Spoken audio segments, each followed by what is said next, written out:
Coco Chanel. Fashion is not just about dresses.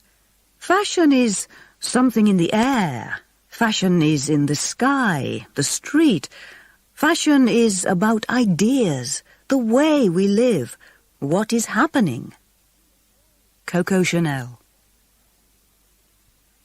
At the start of the 20th century, the idea of women in business seemed crazy.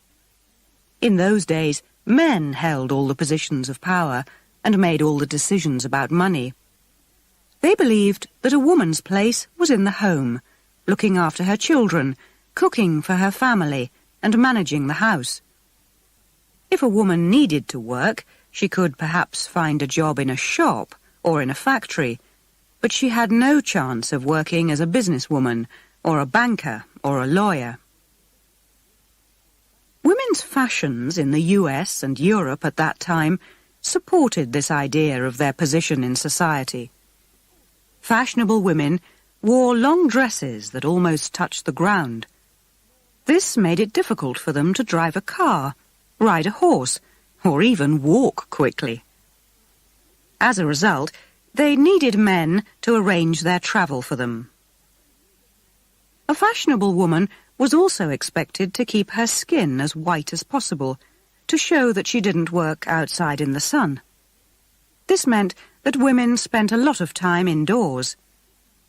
When they went out, they often wore large hats that were decorated with flowers, leaves, and fruit.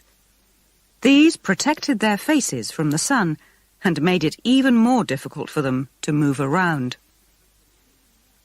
But many women weren't happy with their position in society, and they didn't like the clothes they had to wear either. One of these people was a French woman called Gabrielle Coco Chanel. When she went into business in 1910, she planned to change the clothes that women wore. But over the next 60 years, she did much more than that, as she became the richest and most successful businesswoman of the century. Coco Chanel had no experience of business when she opened her first hat shop in Paris in 1910. She was only 27 years old, and she came from an ordinary family. When she left school, she worked for a dressmaker for a short time. Later, she tried to become a singer in a nightclub, where she was given the name Coco. Coco was an attractive young woman. She always dressed well, and she was good at making friends. Although she didn't have any money, she mixed with fashionable, successful people, and her boyfriends were often rich young army officers. One of these was a handsome young Englishman with a big black moustache called Boy Capel. When Coco asked him to lend her some money so she could open a shop, he was surprised. He had never heard of a woman in business before, but he liked the idea. "A woman in business?" he said. "That sounds fun. How much do you want?" Coco asked for enough money to open a shop in one of the best streets in Paris. "No problem," replied Boy Capel. He was so rich that he didn't care if he never got his money back. Many of Coco's customers in her first shop were her rich young women friends. They loved the simple but beautiful hats that Coco made for them. At parties, they laughed at other women who still wore hats that were covered in fruit and flowers. Soon they were asking Coco for clothes that were designed in the same simple way. Coco hated the long dresses that fashionable women wore, and so she was happy to make dresses and skirts that were much shorter and reached just below the knee. She also persuaded her customers to wear loose jackets and blouses that allowed them to breathe more easily. Again, the rich, fashionable young women of Paris loved Coco's new ideas, and her shop started to do well. In 1913, Coco asked Boy Capel for more money because she wanted to open a second shop, this time in the French seaside town of Deauville. In summer, the streets of Deauville were full of fashionable people from all over Europe, Russian princesses mixed with English ladies and the daughters of German businessmen, and they were all looking for clothes in the latest style. After her success in Paris, Coco was sure she could offer all of them something special. She was right. The young women in Deauville loved her simple hats, loose jackets, and skirts and dresses that reached just below the knee. Coco made plenty of money in her first year in Deauville, and in her second summer she expected to do even better. But then, for everyone in Europe, everything went wrong. In June 1914, in Sarajevo, Bosnia, a young student called Gavrilo Princip shot and killed Archduke Franz Ferdinand, an important person in the Austrian royal family. 2 months later, almost all the nations of Europe were fighting one of the worst wars in history. In August of that year, the German army marched through Belgium and into the north of France. The French army was not prepared for this, and soldiers rushed to defend their country. The British army quickly came to help, but the situation looked very dangerous. Many rich French families rushed from the north of France to the expensive hotels of Deauville to get away from the fighting. Some people were frightened, but most were in a good mood. "Don't worry," they told each other. "The war will be finished by Christmas." But after a few weeks, it was clear that they were wrong. More and more men left Deauville to go and fight in the French army. Soon the expensive hotels were changed into hospitals, full of soldiers who had been hurt in the fighting. The rich French women of Deauville saw that it was their duty to help the French army, and many of them took jobs as nurses in the hospitals or did other kinds of war work.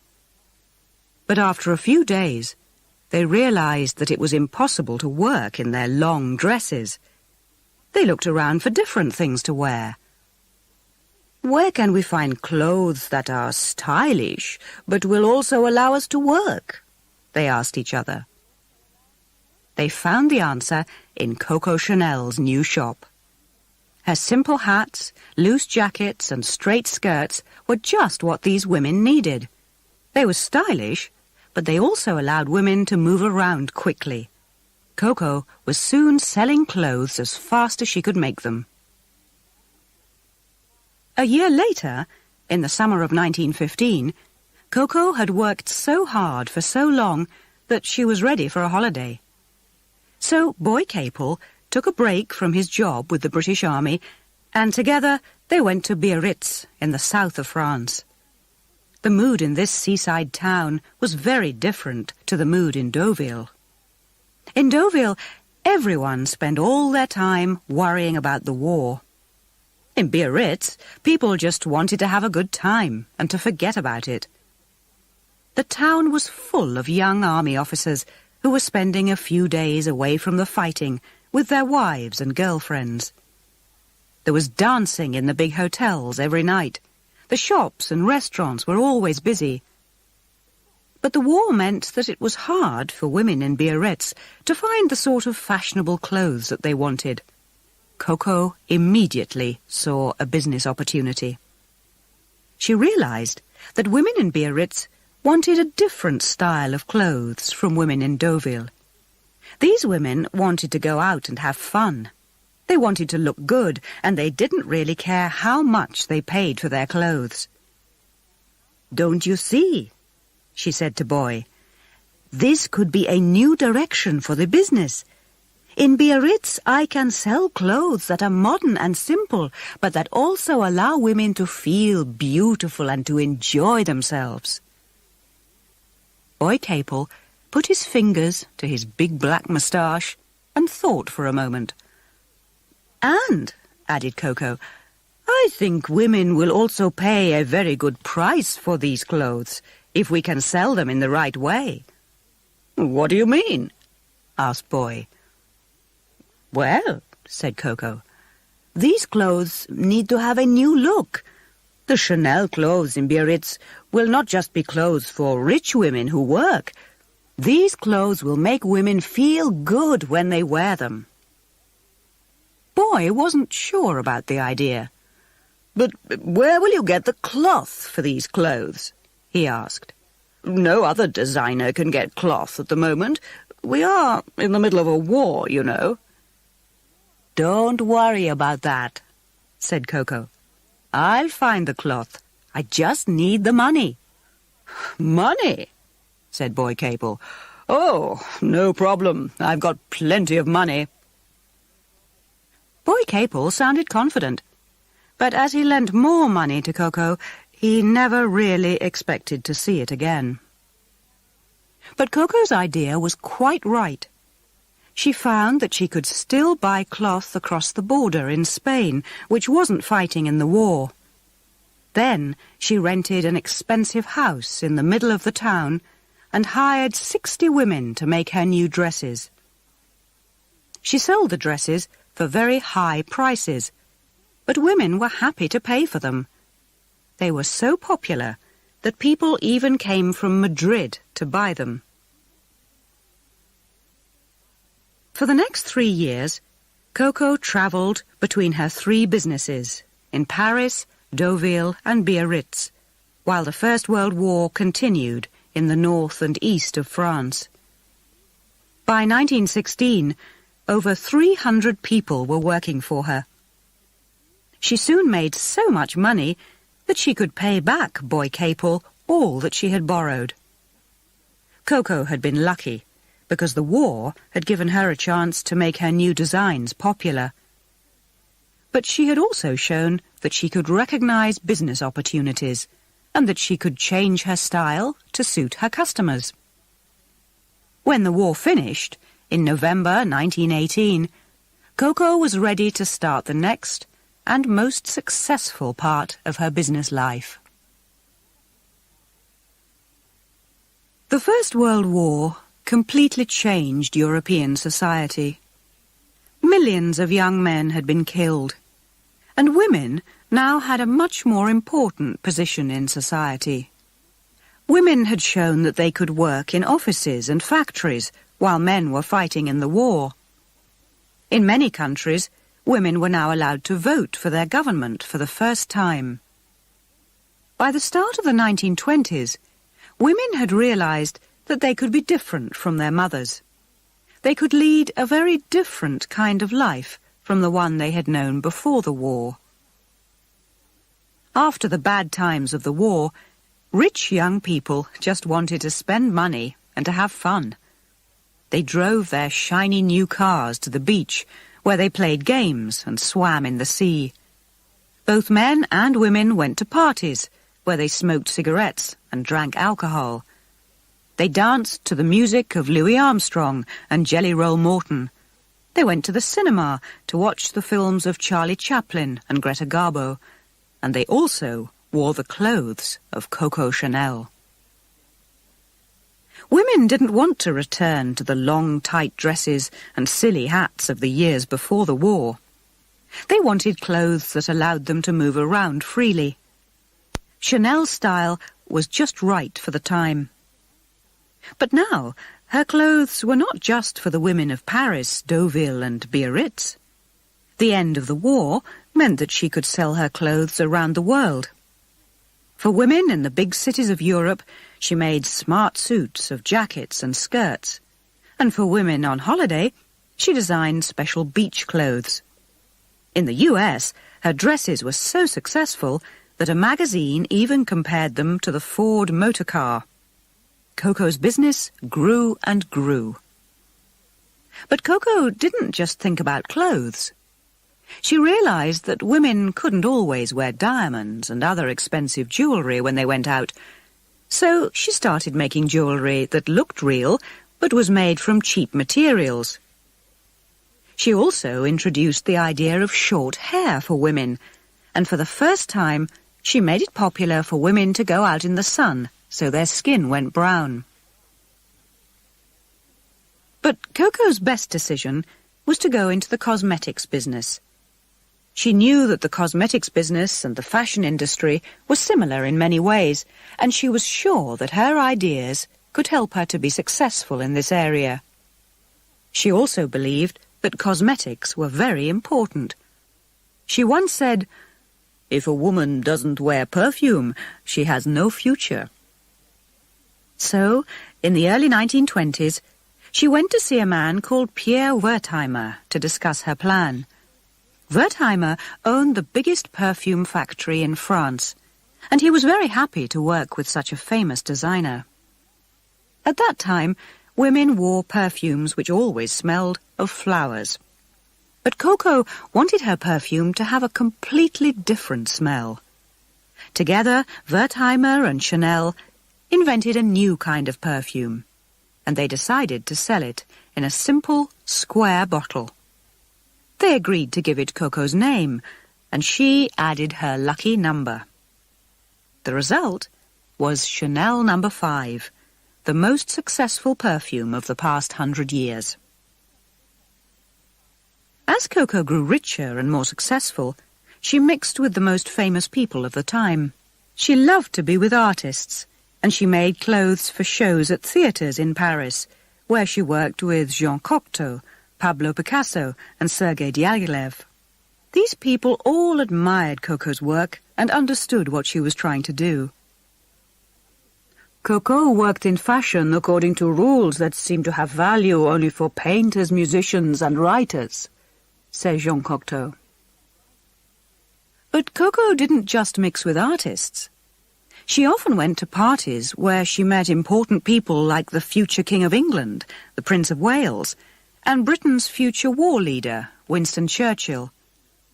And after her boyfriend of the war years, Boy Capel, was killed in a car crash, she was often seen on the arm of rich Russian and English lords. For Coco and her friends, the 1920s were the happiest 10 years of the 20th century.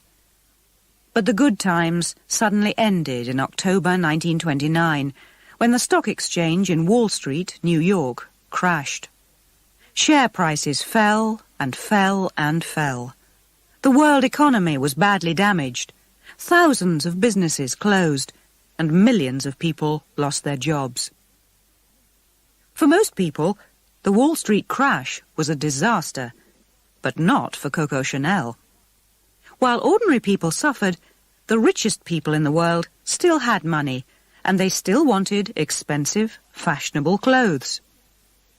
Instead of making cheaper, simpler clothes, she started to design even more expensive clothes and to use real diamonds in her jewellery. Coco had remembered the lesson of Biarritz. In times of trouble, the secret of success is to help people to forget their problems. In these bad times for the world economy, other successful people remembered the same secret. One of these people was the great Hollywood film producer Sam Goldwyn. As ordinary people in America got poorer and poorer, he realized that they wanted to see films about a different kind of world. They wanted films that showed the wonderful lives of rich, beautiful people.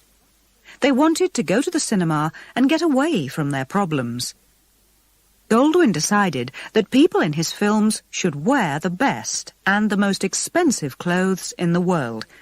And so he went to the top fashion designer in the world, Coco Chanel.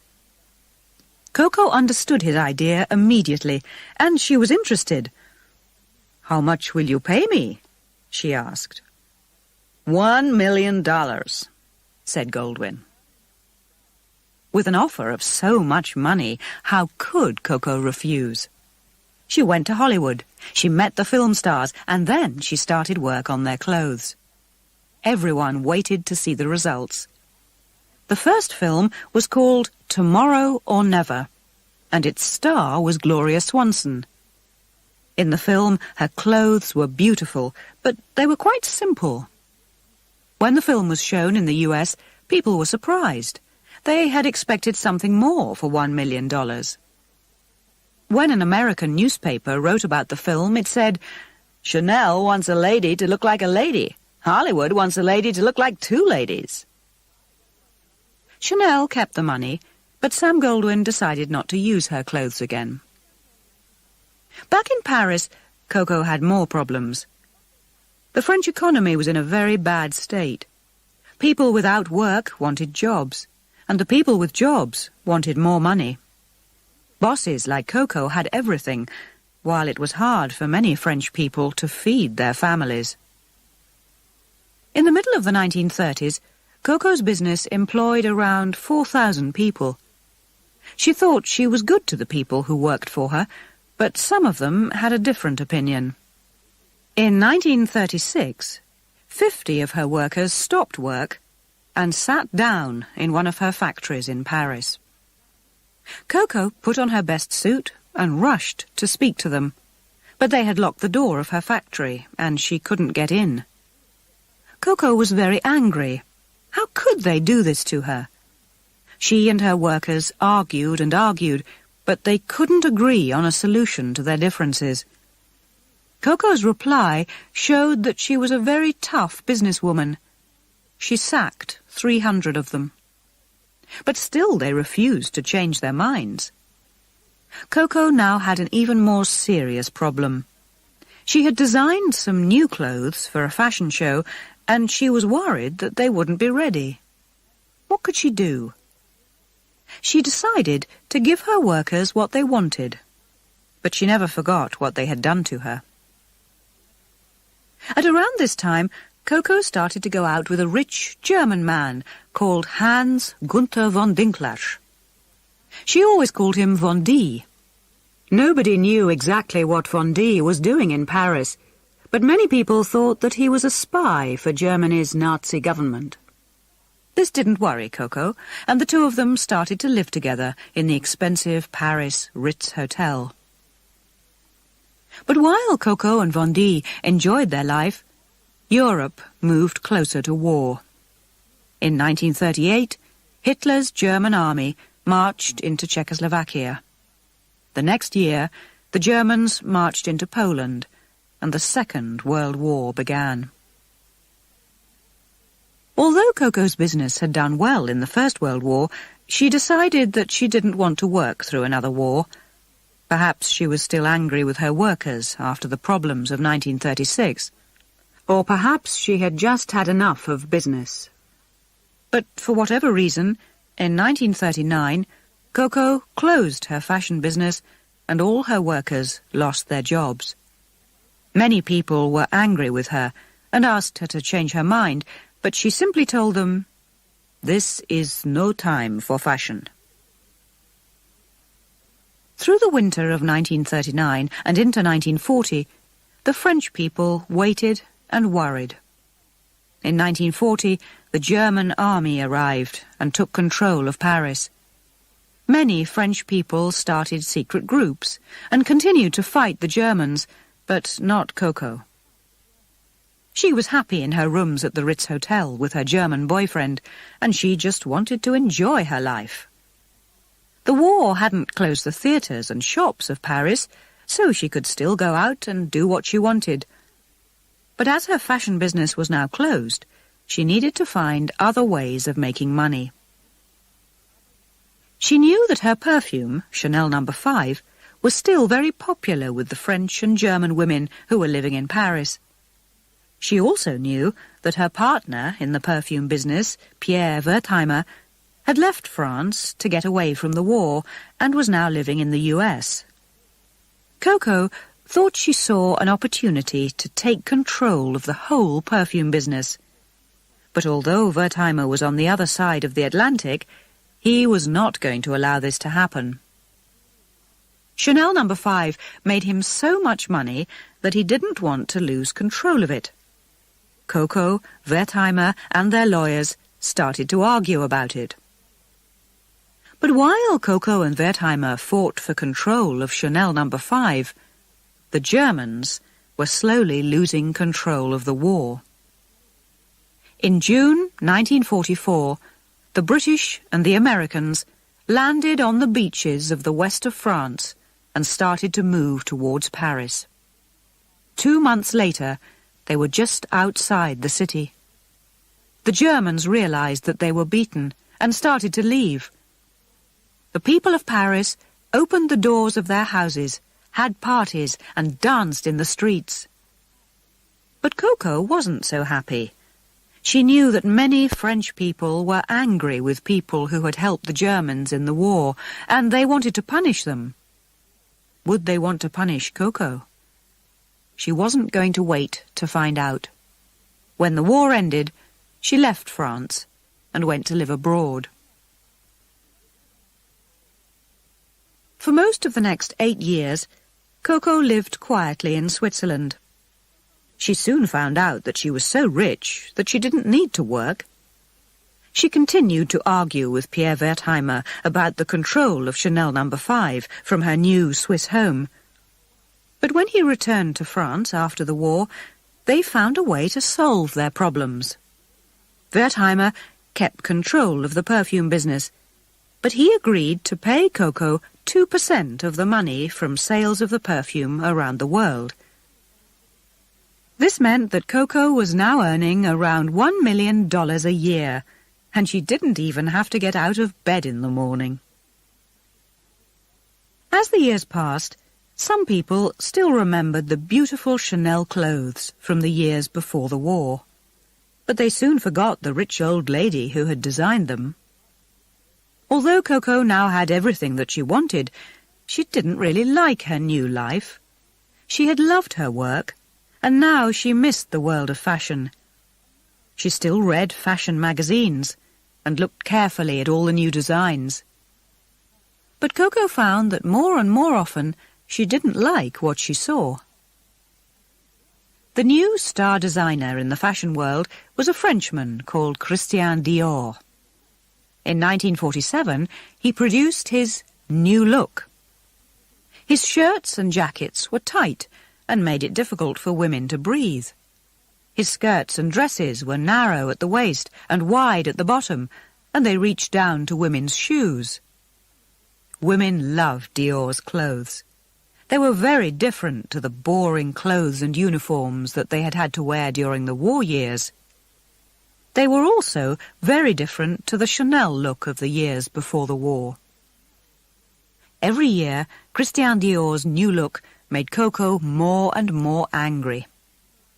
In 1953, she decided that she couldn't sit and watch and do nothing. She had to return to the fashion business. She returned to Paris and started to design new clothes for a fashion show the next year. Many people thought she was crazy. "What does a 70-year-old woman know about modern fashion?" they asked. "Doesn't she know that times have changed?" But Coco didn't listen, and on the 5th of February 1954, she introduced her new designs at a fashion show in Paris. The show was a disaster. The newspapers said that they were clothes for old ladies and country people. Coco was upset and angry that her designs had been criticized so strongly. "These people just don't understand," she said. "It's true that I'm old, but I'm still one of the greatest designers in the world. I changed women's fashion once, and I know I can change it again. I'll show them." So Coco didn't return to Switzerland, and she didn't stop working. The next year, she produced some different designs for another fashion show, and this time many people liked them. The year after that, there was another new show, and more people started to admire her clothes. By the end of the 1950s, she was again one of the most important fashion designers in the world. During the 1960s, rich and beautiful women from all over the world visited Coco's offices to ask for advice and to buy new suits and skirts and dresses. Coco was rich and successful, but nobody really knew if she was happy. For the final 17 years of her life, she lived alone in the Ritz Hotel in Paris. Every morning she walked across the road to work in the offices above one of her shops. She was often still cutting cloth and making dresses late at night. Why did she work so hard? She once said, "Work has always been a kind of drug for me." If work was her drug, It was a drug that helped her to live for a long time. She was still designing new clothes for the world's top women when she died in 1971. She was 87 years old. Today, Chanel is still one of the most important names in fashion and cosmetics. But the modern House of Chanel is very different to Coco's old company. A new boss, the German designer Karl Lagerfeld, joined the company in 1983 and introduced several new ideas. He saw that the company could use Chanel's famous name to sell many different products all over the world. Soon the company had shops in over 40 countries. The Chanel name was on hats, belts, jewellery, clothes and handbags, as well as on many different kinds of cosmetics. Chanel's products were bought by many more women than ever before. But if Coco was still alive today, she would probably be pleased with many things about the modern company. She could walk into the best shop in any big city in the world and buy her Chanel No. 5 perfume, and it would still be in the same square bottle. She could walk into a Chanel shop and still find smart suits and beautiful dresses in the simple Chanel tradition. In her work as a designer, Coco Chanel loved simple styles because she believed that a woman was always more important than the dress that she wore. "Dress badly," she once said, "and people will notice the dress. Dress well, and people will notice the woman." In her life, people noticed Coco Chanel, not just because of wonderful clothes, but also because she was the first and most successful international businesswoman of the 20th century.